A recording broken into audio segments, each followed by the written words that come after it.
दोस्तों, कैसे हैं आप सब। ये 50 डेज मेंस प्रोग्राम में आपका स्वागत है, जहां पे हम लगभग 50 क्वेश्चंस के मेंस के मॉडल आंसर्स को डिस्कस करेंगे इस वीडियो लेक्चर में। तो अभी पहला जो 10 वीडियो आएगा वहां पे हम पॉलिटी के क्वेश्चंस को डिस्कस करने वाले हैं। तो चलिए शुरू करते हैं। हमारा क्वेश्चन कह रहा है कि critically examine the utility of the preamble of the Indian constitution. तो हमारा डायरेक्टिव वर्ड्स क्या है, जो ये क्रिटिकली एग्जामिन है, इसे हम लोग क्या कहते हैं, इसे हम कहते हैं डायरेक्टिव वर्ड। ठीक है, तो हमारा जो डायरेक्टिव वर्ड है कि हमें एग्जामिन करना है क्रिटिकली, मतलब हमें एक एक बात पे डिस्कस करना है कि जो हमारा प्रीएम्बल है, ठीक है, तो हमारा प्रीएम्बल का जो इंडियन कॉन्स्टिट्यूशन के अंदर यूटिलिटी कितना है।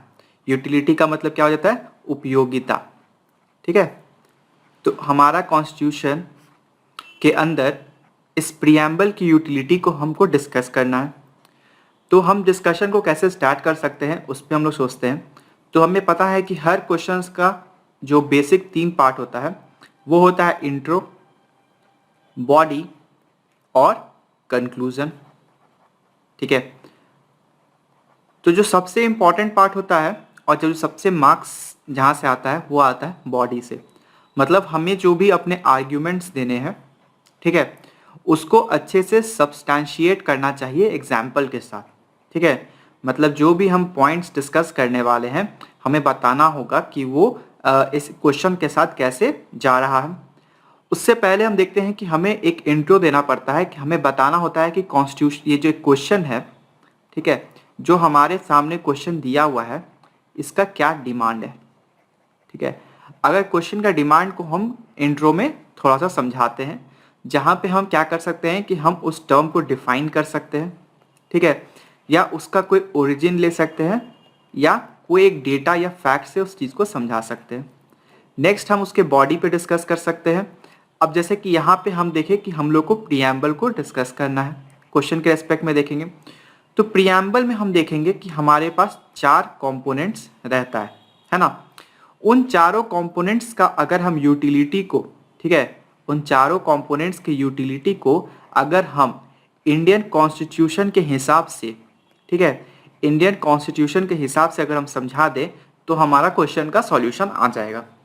नेक्स्ट हम कंक्लूजन में क्या रखेंगे कि जो हम बात बताएं उसको हम एक शॉर्ट में कंक्लूड करने का कोशिश करेंगे, कि 2 लाइन में 3 लाइन में हम ये बताने का कोशिश करेंगे कि हमने जो बताया उसका तर्क क्या था। अगर हम पॉलिटी के क्वेश्चंस को देखें तो कंक्लूजन में कोई सुप्रीम कोर्ट का जजमेंट, ठीक है, या कोई कमिटीज, तो सुप्रीम कोर्ट जजमेंट, कमिटीज या कोई कमीशन के बारे में अगर हम लिखते हैं तो उससे क्या होता है कि हमारे सॉल्यूशन में, कंक्लूजन में दम दिखता है, मतलब वैल्यू एडिशन हो जाता है। तो इस तरीका से हम एक क्वेश्चन के इंट्रो, बॉडी और कंक्लूजन में उसको तोड़ने का कोशिश करेंगे। तो जो ये क्वेश्चन है कि हमको इस क्वेश्चन में प्रीएम्बल की यूटिलिटी को आपको समझाना है। तो क्वेश्चन को हम लोग कैसे करेंगे कि हम जो भी कंपोनेंट्स हैं, चलिए पहले इसको आगे देखते हैं। जो भी कंपोनेंट्स हैं उसके बारे में समझाते हैं। मतलब जैसे कि अगर हमने देखा कि प्रीएम्बल के कंपोनेंट्स के बारे में जब हम पढ़ रहे थे तो हमने देखा कि उसमें पहला कंपोनेंट है कि सोर्स।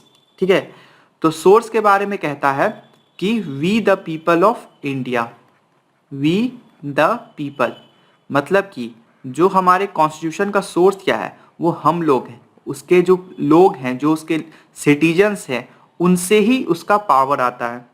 दूसरा, नेचर के बारे में डिस्कस करता है। नेचर में हम देखते हैं कि प्रीएम्बल में कुछ टर्म्स दिए हुए हैं, जैसे कि सॉवरेन, जैसे कि सोशलिस्ट, जैसे कि सेक्युलर, जैसे कि डेमोक्रेटिक, जैसे कि रिपब्लिक। अगर हम इन टर्म्स को देखें तो हमारा इंडियन कॉन्स्टिट्यूशन में ये सब टर्म्स इम्बाइब्ड है, हमारे फंडामेंटल राइट्स में, हमारे डीपीएसपीज में, हमारे फंडामेंटल ड्यूटीज में। ठीक है, मतलब कि जो हमारे कॉन्स्टिट्यूशन का फिलॉसफी है वो कहाँ से डिराइव हो रहा है, वो प्रीएम्बल से डिराइव हो रहा है। और प्रीएम्बल का जो ओरिजिन था वो क्या है, वो है ऑब्जेक्टिव रेजोल्यूशन, जो जवाहरलाल नेहरू ने लाया था। उसके बाद हम इसका अगर ऑब्जेक्टिविटी देखें, मतलब कि प्रीएम्बल क्या करनी चाहती है, तो वो जस्टिस चाहती है, वो लिबर्टी चाहती है, वो इक्वालिटी चाहती है, वो फ्रैटर्निटी चाहती है। एंड अगेन अगर हम देखेंगे तो हमारे फंडामेंटल राइट्स में, डीपीएसपीज में काफ़ी सारे आर्टिकल्स हैं, जैसे आर्टिकल 15 राइट टू इक्वालिटी। इस तरीक़ा से काफ़ी सारे आर्टिकल्स है जो प्रियम्बल के इस थ्योरी को डिफाइन करता है या उसको जस्टिसिएबल बनाता है। और लास्ट में हमारे पास हमको एक कंपोनेंट मिलता है कि डेट, कि हमें पता चला कि जो हमारा प्रियम्बल है वो इनैक्टमेंट का डेट क्या था, वो था नवंबर 26, 1949। मतलब कि कुछ आर्टिकल्स जो थे जैसे 324 रिलेटेड टू इलेक्शन कमीशन, वो कब स्टार्ट हो गया था, वो स्टार्ट हो गया था नवंबर 26, 1949। अब हम समझते हैं, तो हमने एक ब्रीफ में देख लिया कि हम इस क्वेश्चन को कैसे अप्रोच करेंगे। और इस अप्रोच में हम लोग सबसे पहले देखेंगे कि हमारा इंट्रो कैसा होना चाहिए इस क्वेश्चन के रेस्पेक्ट में। तो जो सबसे अच्छा इंट्रोडक्शन हो सकता है, वहां पे हम क्या कर सकते हैं, वहां पे हम प्रियम्बल के ओरिजिन को बता सकते हैं। ठीक है, प्रियम्बल के ओरिजिन में हम लोग लिखेंगे कि जवाहरलाल नेहरू और उनका जो ऑब्जेक्टिव रेजोल्यूशन था, ठीक है, तो ऑब्जेक्टिव रेजोल्यूशन कब आया था, तो जो ऑब्जेक्टिव रेजोल्यूशन आया था वो आया था दिसंबर 13, 1946। ठीक है, तो जो जवाहरलाल नेहरू का ऑब्जेक्टिव रेजोल्यूशन था वो कहता है कि वो इन्फ्लुएंस किया, ठीक है, वो इन्फ्लुएंस करता है किसको, कॉन्स्टिट्यूशन को। मतलब जब कॉन्स्टिट्यूशन बन रहा था उसके पहले ही ऑब्जेक्टिव रेजोल्यूशन आ गया था, तो वो इन्फ्लुएंस करता है कॉन्स्टिट्यूशन को और उसको सेव देता है टाइम टू टाइम। ठीक है, तो हमने क्या देखा कि जो हमारा प्रियम्बल है और उसके पहले जो उसका ओरिजिन क्या है, उसका ओरिजिन है ऑब्जेक्टिव रेजोल्यूशन से, जो जवाहरलाल नेहरू ने प्रेजेंट किया था 13 दिसंबर 1946 को, जो पास होता है 22 जनवरी 1947 में। ठीक है, मतलब कि कुछ महीना बाद पास हो जाता है, तो वो सेव करता है टाइम टू टाइम। उसके बाद हमने देखा कि जो ये है, ये क्या था, ये एक फंडामेंटल फिलॉसफी देता है हमारे कॉन्स्टिट्यूशन को। ठीक है, तो हम अपने इंट्रोडक्शन में लिख सकते हैं about the origin related to Jawaharlal Nehru and its objective resolution, and what we can say in that it influenced the shaping of the constitution time to time and it gave the fundamental philosophy to the constitution।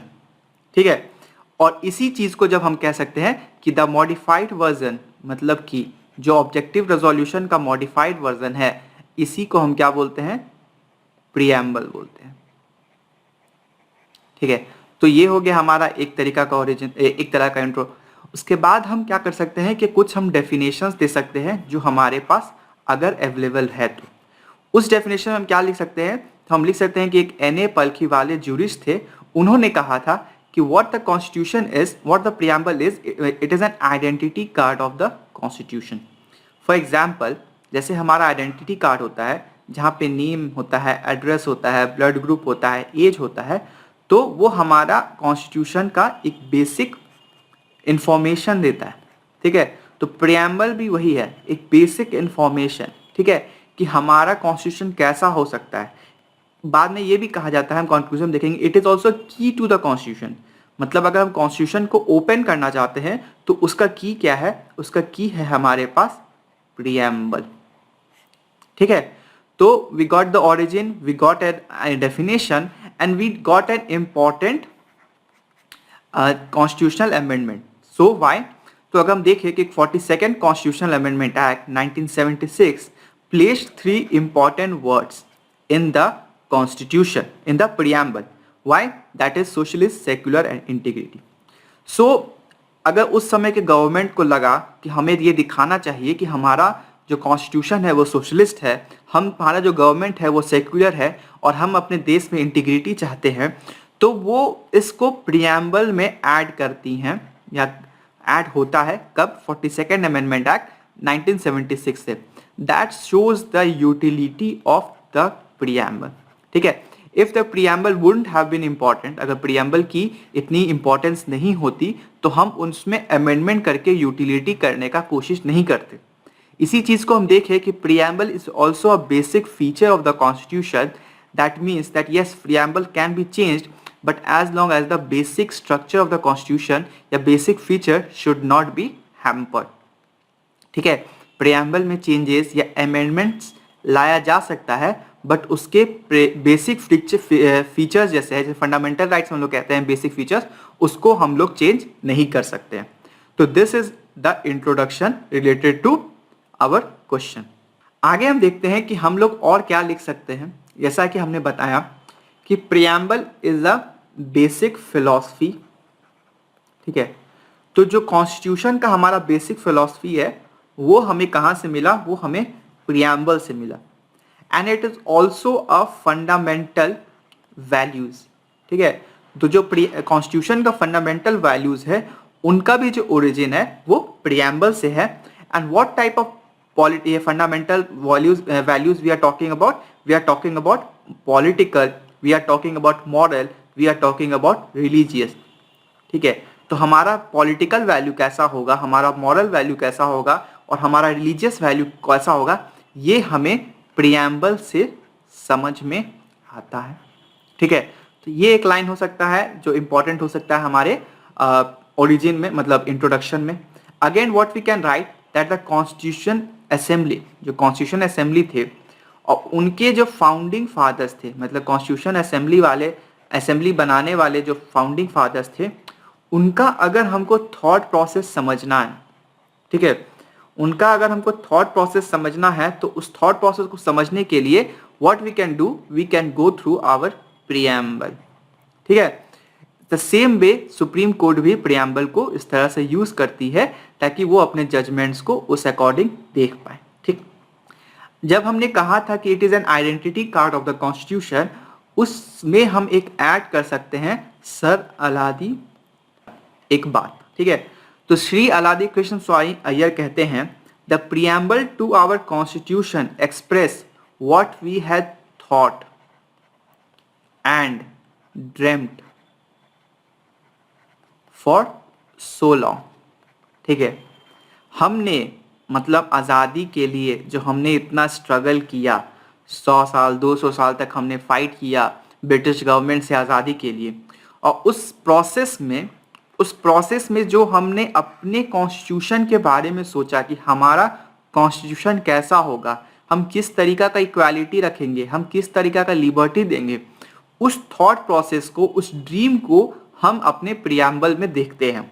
तो what our preamble is, the preamble to the constitution expresses what we had thought and dreamed for so long. Preamble वो है जो हमने इतने दिनों से सोचा था और हमने इतने दिनों से सपना देखा था। तो ये जो 5-6 पॉइंट है, आप इसको 5-6 पॉइंट को याद करके 2 से 3 पॉइंट में अपना एक शॉर्ट अच्छा सा इंट्रोडक्शन अपने हिसाब से लिख सकते हो। अब हम लोग चलते हैं क्वेश्चन के बॉडी की तरफ। तो क्वेश्चन का जो बॉडी था, जब हमने स्टार्टिंग में समझाया था, तो बॉडी के कुछ कंपोनेंट्स हैं, या जो प्रियम्बल है उसके कुछ कंपोनेंट्स हैं, ठीक है। पहला कंपोनेंट अगर हम लोग देखें तो पहला component is the source of the constitution, ठीक है। सो अगर क्वेश्चन कह रहा है, मतलब प्रियम्बल कहता है कि सोर्स ऑफ द कॉन्स्टिट्यूशन, तो हम जब प्रियम्बल का पहला लाइन पढ़ेंगे तो पहला लाइन कहता है कि we the people of India, ठीक है, we the people of India having solemnly resolve. तो यहाँ पे जो कह रहा है कि हम जो लोग हैं इस देश के, इंडिया के, वो डिसाइड कर रहे हैं, क्या कर रहे हैं डिसाइड, तो नेचर डिसाइड कर रहे हैं, किसका, हमारे कॉन्स्टिट्यूशन का, हमारे प्रियम्बल का। Having solemnly constitute India into या having solemnly resolve to constitute India into a. तो हम कैसा चाहते हैं अपना देश, हम अपना देश सॉवरेन चाहते हैं, हम अपना देश सोशलिस्ट चाहते हैं, ये चीज़ बाद में ऐड हुआ है। हम अपना देश सेक्युलर चाहते हैं, हम अपना रिपब्लिक पार्लियामेंट्री गवर्नमेंट कैसा चाहते हैं, डेमोक्रेटिक चाहते हैं, और हम रिपब्लिक चाहते हैं, ठीक है। तो ये हमारे नेचर ऑफ द कॉन्स्टिट्यूशन को डिसाइड किया, जो हमें कहाँ मिल रहा है, वो हमें प्रियम्बल में मिल रहा है। तो वो क्या दिखा रहा है, हमारे प्रियम्बल के यूटिलिटी को दिखा रहा है, किसको दिखा रहा है, इंपॉर्टेंस को दिखा रहा है, यूटिलिटी को दिखा रहा है। उसके बाद वो बताता है कि जो नेचर तो हमने बताया, लेकिन हमारा ऑब्जेक्टिविटी क्या है, ठीक है। जो हमारा ऑब्जेक्टिव है वो है कि हम जस्टिस दें, ठीक है, हम लिबर्टी दें, ठीक है, हम इक्वालिटी रखें, हम फ्रैटर्निटी रखें। ठीक है, तो ये सब चीजें हमें कहाँ से मिल रही हैं? ये हमें अपने प्रियम्बल से मिल रही हैं। तो ये हमारा ऑब्जेक्टिविटी है। What is our objective? Objective is have a justice, we have the objective of in liberty, equality and fraternity. And एक और कंपोनेंट जो है वो है कि हमें एक डेट पता चला, और वो डेट क्या है? 26 नवंबर 1949 को हमने इसे अडॉप्ट किया। और आर्टिकल्स लाइक 324, 366, 367 इन आर्टिकल्स को हमने उसी टाइम पे स्टार्ट कर दिया, और बाकी जो है वो 26 जनवरी 1950 को स्टार्ट हो जाता है, जो कि है हमारा रिपब्लिक डे। ठीक है, तो ये चार कंपोनेंट्स हमें अपने बॉडीज में यूज करना है, और इन चारों कंपोनेंट्स को हमें दिखाना होगा कि वो कैसे हमारे प्रियम्बल के लिए, हमारे कॉन्स्टिट्यूशन के लिए यूटिलिटी प्रोवाइड करता है, क्योंकि वो हमारे प्रियम्बल में मेंशन है। ठीक है, आगे बढ़ते हैं। अब हम इसमें दो चीज को डिसाइड करेंगे। तो हमने देखा कि हमने नेचर को डिसाइड किया, तो उसमें हम लोग दो टर्म को समझेंगे कि सॉवरेन और सोशलिस्ट। तो पहला अगर हम लोग बॉडी में लिखेंगे टॉपिक, दैट द कंपोनेंट में क्या लिखेंगे? We will write that we are a sovereign country. ठीक है, नॉर अ डोमिनियन, मतलब अगर हम कुछ करना चाहते हैं, कोई लॉ बनाना चाहते हैं, तो हम किसी कंट्री पे डिपेंडेंट नहीं है, और हम किसी के कंट्री के डोमिनियन स्टेटस के अंदर भी नहीं है। हमारे ऊपर किसी का अथॉरिटी भी नहीं है, और हम अपना अफेयर्स खुद कंडक्ट कर सकते हैं। मतलब अगर हमें कोई लॉ बनाना है, हमें कोई रूल बनाना है, तो we are free to do that. ठीक है, अगर हम यूएन में शामिल होते हैं या यूएन के ट्रीटी में शामिल होते हैं, WTO में कोई ट्रीटी साइन करते हैं, तो वो हमारे सॉवरेन के अगेंस्ट बिल्कुल भी नहीं है, because we are free to do whatever we want. So first word हम लोगों ने जो देखा, जो हमारे प्रियम्बल में लिखा हुआ था sovereign, what it defines is what our constitution is. तो हम क्या बोलते हैं कि हमारा कंट्री सॉवरेन है, और इस वर्ड को हम कहाँ देखते हैं? इस वर्ड को हम अपने प्रियम्बल में मेंशन्ड देखते हैं। That shows the utility of our preamble. Next word को हम लोग डिस्कस करें, तो नेक्स्ट वर्ड है हमारा सोशलिस्ट। ठीक है, सोशलिस्ट हमें क्या कहता है कि पहले तो हम लोग समझते हैं कि हमने 3 वर्ड को 42nd CAA में ऐड किया था, जो कि हमने इंट्रो में देखा। ठीक है, तो वो वर्ड क्या था? Socialist, secular and integrity. ठीक है, उनको हम बाद में डिस्कस करेंगे। अभी हम लोग किसको डिस्कस करते हैं? सोशलिस्ट को। तो क्या हमारा कॉन्स्टिट्यूशन सोशलिस्ट नहीं था? क्या हम एज ए सोशलिस्ट कंट्री नहीं थे? तो हाँ, हमने हारे में काफी सारे प्रोविजंस थे DPSP में जो सोशलिस्ट था, जो इम्प्लिसिट लिखा हुआ था, बट हमने उसे एक्सप्लिसिट मेंशन किया। कहाँ मेंशन किया? प्रियम्बल में मेंशन किया। तो प्रियम्बल इंपॉर्टेंट था, इसलिए हमने उसे मेंशन किया, क्योंकि वो एक की था, वो एक आइडेंटिटी कार्ड है हमारे कॉन्स्टिट्यूशन का। नेक्स्ट हम देखते हैं कि हमने एक डेमोक्रेटिक सोशलिज्म को अडॉप्ट किया। ठीक है, अब डेमोक्रेटिक और सोशलिज्म, और एक होता है कम्युनिस्ट सोशलिज्म। कम्युनिस्ट सोशलिज्म का एग्जांपल अगर आप देखोगे तो चाइना है, लेकिन हमारा सोशलिज्म कैसा है? डेमोक्रेटिक सोशलिज्म है, जहां पे एक मिक्स्ड इकोनॉमी, मतलब प्राइवेट प्लेयर्स भी है और पब्लिक प्लेयर्स भी है, मतलब गवर्नमेंट भी, प्राइवेट ट्रेन भी चल रही है, पब्लिक ट्रेन भी चल रही है। ठीक है, तो जहां पे पब्लिक सेक्टर और प्राइवेट सेक्टर को एग्जिस्ट कर सकते हैं, हम उस तरीका का मिक्स्ड इकोनॉमी को फॉलो किए, जहां पे हमने उसे क्या बोला कि डेमोक्रेटिक सोशलिज्म है। जैसे कि हम सब्सिडी देके अनाज को सस्ता करेंगे, हम सब्सिडी देके तेल को सस्ता करेंगे, ताकि आम लोग, गरीब लोगों को भी फायदा हो। साथ ही साथ हम अमीरों लोगों को भी अपॉर्चुनिटी देंगे कि आप अपना बिजनेस बढ़ा सकें, आप कमा सकें। ठीक है, प्राइस फ्रीडम देंगे, जो सामान खरीदना है, बनाना है, बना सकते हो। तो we are a democratic socialism या सोशलिस्ट कंट्री। नेक्स्ट हम देखते हैं कि what do we mean by secular. ठीक है, तो जो थर्ड वर्ड मेंशन्ड है, मतलब थर्ड जो हमारा जो थर्ड हमारा नेचर मेंशन्ड है, that is secular. So our constitution set is, हम लोग बोलते हैं ना कि हमारा कॉन्स्टिट्यूशन सेक्युलर कॉन्स्टिट्यूशन है, तो वो वर्ड हम देखते हैं कि हमारे प्रियम्बल में मेंशन्ड है, जो कि 42nd CAA से न्यूली ऐड हुआ था, जहां पे कहता है कि जो हर रिलीजन है, मतलब all religion in this country are equally protected and gets support by the state। ठीक है, हर रिलीजन को इक्वल सपोर्ट है और इक्वल स्टेटस का हाथ है। तो हमारा जो सोशलिज्म है, सेक्युलरिज्म है, उसे क्या कहा जाता है? उसे कहा जाता है पॉजिटिव सेक्युलरिज्म। ठीक है, ये वर्ड इंपॉर्टेंट है, पॉजिटिव सेक्युलरिज्म है। जैसे फ्रांस में निगेटिव सेक्युलरिज्म है, वहां पे स्टेट और रिलीजन बिल्कुल अलग है। ठीक है, तो ये हो गया सेक्युलर। अब यही चीज को अगर हम लोग देखें कि क्या कोई आर्टिकल ऐसा है जहां पे इस तरीका का है, तो हम देखते हैं कि article 25 to 29 in our fundamental rights इसी चीज को तो बात कहता है। सेक्युलर कंट्री क्या या सेक्युलर प्रोविजंस से रिलेटेड ही तो आर्टिकल 25 to 29 है। तो हमने देखा कि जो हमारा एक सेक्युलर वर्ड है जो हमारे प्रियम्बल में है, उसी चीज को हमने फिर फंडामेंटल राइट्स में भी एक फंडामेंटल राइट बनाया हुआ है। ठीक है, so that shows the importance of our preamble. Then हमने देखा कि हमारे पास दो वर्ड है, एक है डेमोक्रेटिक, एक है रिपब्लिक। यानी कि जो हमारा डेमोक्रेसी है वो कैसा डेमोक्रेसी है? वो है पार्लियामेंट्री डेमोक्रेसी। ठीक है, एक होता है प्रेसिडेंशियल डेमोक्रेसी, हमारा क्या है? प्राइम मिनिस्टर है, दैट इज पार्लियामेंट्री डेमोक्रेसी। इसका मतलब है कि जो एग्जीक्यूटिव है, मतलब जो प्राइम मिनिस्टर हैं, उनके कैबिनेट मिनिस्टर हैं, वो रिस्पॉन्सिबल हैं। किनको रिस्पॉन्सिबल है? लेजिस्लेचर को रिस्पॉन्सिबल है। मतलब वो कुछ भी उल्टा सीधा काम करेंगे तो लेजिस्लेचर उनसे क्वेश्चन पूछ सकती है, नो कॉन्फिडेंस मोशन पास कर सकती है।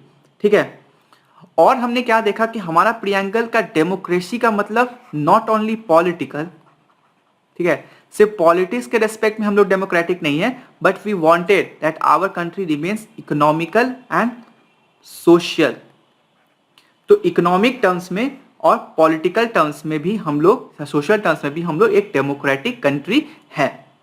नेक्स्ट हम देखते हैं कि जो हम रिपब्लिक हैं, यानी जो हमारा हेड ऑफ द स्टेट है, वो दो तरह से अपॉइंट होता है, डायरेक्टली इलेक्टेड है, इनडायरेक्टली इलेक्टेड। मतलब कि हम मोनार्की नहीं है, हमारे ऊपर कोई राजा या रानी नहीं है, कोई क्वीन नहीं है। और हेड ऑफ द स्टेट जो है, जो हमारे प्रेसिडेंट है, वो इनडायरेक्टली इलेक्टेड है। और कोई भी पर्सन चाहे तो जो मिनिमम क्राइटेरिया को अगर फुलफिल करता है तो वो हेड ऑफ द स्टेट के लिए इलेक्शन लड़ सकता है। वो अपने आप को बोल सकता है कि हम उस चीज के लिए अपॉइंट होना चाहते हैं, तो उसके लिए इलेक्शन, इनडायरेक्ट इलेक्शन जो होता है वो हो सकता है। तो रिपब्लिक बनने का भी अधिकार किसी को है। तो हम लोग ने क्या देखा कि हमारा नेचर कैसा है? सॉवरेन है, सोशलिस्ट है, सेक्युलर है, डेमोक्रेटिक है, रिपब्लिक है। और ये जो 5 पिलर्स हैं हमारे कॉन्स्टिट्यूशन के, बहुत ही इंपॉर्टेंट है। तो इसे हमने कहाँ देखा मेंशन? इसे हमने देखा अपने प्रियम्बल में मेंशन। तो वो हमें क्या बता रहा है कि जो हमारा प्रियम्बल का यूटिलिटी है वो बहुत ही सुप्रीम है। नेक्स्ट हम आते हैं कि हम जो थर्ड मतलब कंपोनेंट्स था वो था objectivity of our preamble. Objectivity में हम लोग देखते हैं कि our preamble says of justice. Justice वो 3 तरह का जस्टिस का बारे में बात करता है। कहता है कि वो सोशल जस्टिस है, वो इकोनॉमिक में इनइक्वालिटीज नहीं होना चाहिए, और पॉलिटिकल जस्टिस भी होना चाहिए। सोशल जस्टिस में भी कोई भी इंसान के साथ प्रिविलेजेस का अधिकार नहीं है। जैसे वीआईपी कल्चर को भी रिमूव किया गया था ना, उसी तरीका से किसी के साथ भी प्रिविलेजेस नहीं होना चाहिए। ठीक है, या अगर हम चाहें तो बैकवर्ड क्लास के लिए, वुमेन के एम्पावरमेंट के लिए भी कुछ रिजर्वेशंस दे सकते हैं, तो वो अलग चीज हो गया। उसी तरीका से किसी के साथ हम कास्ट बेसिस पे, रिलीजन के बेसिस पे, रेस के बेसिस पे, सेक्स के बेसिस पे डिस्टिंक्शन करना अलाउ नहीं है। ठीक है, किसी को भी एम्प्लॉयमेंट में इस तरीका से डिस्टिंक्शन करना कि वो किसी अलग रेस का है, वो किसी अलग कास्ट का है, तो ये हमारे कॉन्स्टिट्यूशन में गलत है। नेक्स्ट कहता है कि इकोनॉमिक इनइक्वालिटीज को रिमूव करना है। ठीक है, वेल्थ में, इकोनॉमिक में और प्रॉपर्टी में। तो इनइक्वालिटीज का removal is the economic justice. Next political justice, जैसे कि राइट टू वोट। तो हर पर्सन जो 18 ईयर्स से अबव है उसको वोटिंग का राइट है, उसको कोई भी पॉलिटिकल ऑफिस में अपने आप को इलेक्शन के लिए खड़ा होने का अधिकार है। तो ये जो जस्टिस है, सोशल, इकोनॉमिक एंड पॉलिटिकल, ये हमें कहाँ से मिला? ये हमें अपने प्रियम्बल से मिला। ठीक है, इसी प्रोविजंस को हम देखते हैं कि अपने फंडामेंटल राइट्स में और डीपीएसपीज में भी बताया गया है, यूज किया गया है। और फंडामेंटल राइट्स के थ्रू हमें राइट भी दिया गया है इन जस्टिस को यूज करने का, जो कि जस्टिसिएबल भी है सुप्रीम कोर्ट में या हाई कोर्ट में। नेक्स्ट हम देखते हैं लिबर्टी। लिबर्टी किस चीज का? थॉट का। ठीक है, कुछ भी सोचने का, कुछ भी एक्सप्रेस करने का, कोई भी बिलीफ रखने का। ठीक है, कोई भी फेथ रखने का, और किसी को भी वर्शिप हम लोग कर सकते हैं। और ये सारा चीज़ फिर से हम देखते हैं कि फंडामेंटल राइट्स में मेंशन्ड है, राइट टू फ्रीडम में, है ना। So what we said that the objectivity provided by our preamble was used by our constitution maker in Indian constitution and was put in where in fundamental rights in DPSPs. That shows the utility of our preamble. Next we see that the objectivity has two more words in it, that is equality and one is freedom. So अब हम लोग discuss करते हैं कि what is equality according to our preamble. तो equality का मतलब होता है कि किसी के साथ भी प्रिविलेजेस नहीं होना चाहिए, किसी को भी हम स्पेशल प्रिविलेजेस नहीं देंगे, ठीक है। ये नहीं कि भाई उसको ज़्यादा दे देंगे या रिलायंस को हम जियो बनाने देंगे, किसी और को जियो नहीं बनाने देंगे, ऐसा नहीं। कोई स्पेशल प्रिविलेजेस किसी के साथ नहीं है। स्टेटस का और अपॉर्चुनिटी का इक्वालिटी है, ठीक है। पॉलिटिकल इक्वालिटी है, ठीक है। पॉलिटिकल इक्वालिटी कैसे है, तो हम लोग देखें कि आर्टिकल 325, 326 से हमने पॉलिटिकल इक्वालिटी दिया। अपॉर्चुनिटी का अधिकार दिया, उसके लिए हमने डीपीएसपी में आर्टिकल 39 रखा।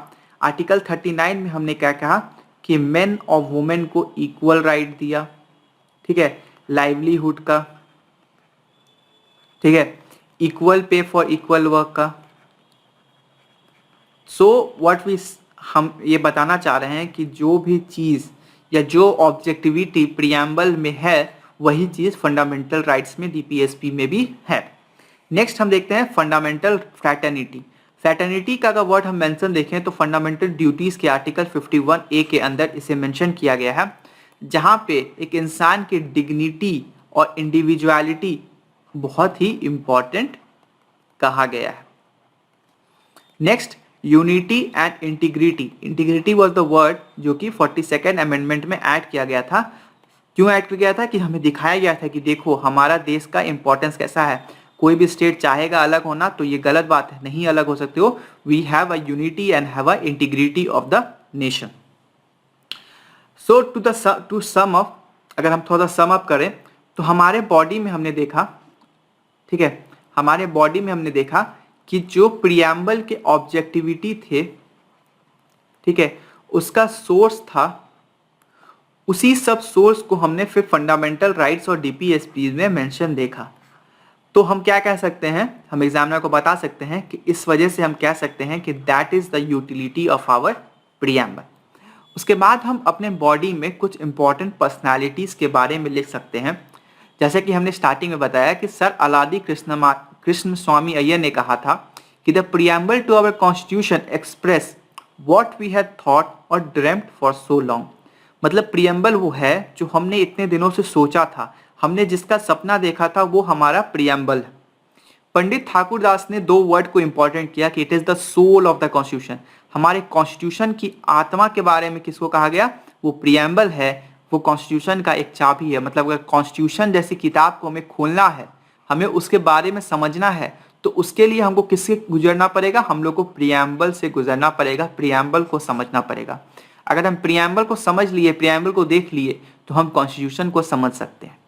और एम हिदायतुल्लाह जो एक चीफ जस्टिस थे पहले के, उन्होंने कहा कि जो हमारा प्रीएम्बल है वो जो डिक्लेरेशन ऑफ इंडिपेंडेंस है ना यूएस से, उससे ज़्यादा है। मतलब वो सिर्फ एक डिक्लेरेशन नहीं है, वो हमारा सोल है, हमारे कॉन्स्टिट्यूशन की आत्मा है। So what we are seeing that important personalities are using word like soul, using word like key, using word like thought, using word like dream. So these important words used in our body will show the utility of our constitution, of the preamble in the Indian constitution. ठीक है, clear है। अब हम क्या कर सकते हैं, क्योंकि हमारा क्वेश्चन क्या था, क्वेश्चन था कि क्रिटिकली एग्जामिन, तो हम थोड़ा सा दो लाइन लिखेंगे निगेटिव इन रेस्पेक्ट, जो कह रहा है कि the preamble is neither a source of power to legislature nor prohibition upon the powers of legislature. मतलब कि लेजिस्लेचर अगर कुछ पावर्स लेना चाहे प्रीएम्बल से तो वो नहीं ले सकती है। प्रीएम्बल उनके पावर्स को या प्रियम्बल कोई भी ऐसा प्रियम्बल के वजह से लेजिस्लेचर का कोई भी पावर प्रोहिबिट नहीं होता है। ठीक है, जैसे फंडामेंटल राइट्स में, जैसे हम फंडामेंटल राइट्स में देखते हैं ना कि वो एक तरह का प्रोहिबिशन है स्टेट के आर्बिट्री एक्शन को, बट यहाँ पे ऐसा कुछ नहीं है। लेजिस्लेचर ना ही उसको एक पावर देता है ना ही उससे पावर छीनता है, तो ये उसके यूटिलिटी को डिक्रीज करता है। और दूसरा चीज़ है कि ये जस्टिसिएबल नहीं है, मतलब कि प्रियम्बल में जो लिखे हुए टर्म्स हैं उनको अगर स्टेट नहीं मानती है तो आप उसके लिए कोर्ट नहीं जा सकते हो। तो हम अपने बॉडी में एक से एक लाइन में इन दोनों लाइंस को लिखेंगे जब हम लोग लास्ट में उस बॉडी को एंड कर रहे होंगे, जस्ट बिफोर द कंक्लूजन। तो कंक्लूड करने से पहले 2 वर्ड हम इस चीज़ को मेंशन करेंगे।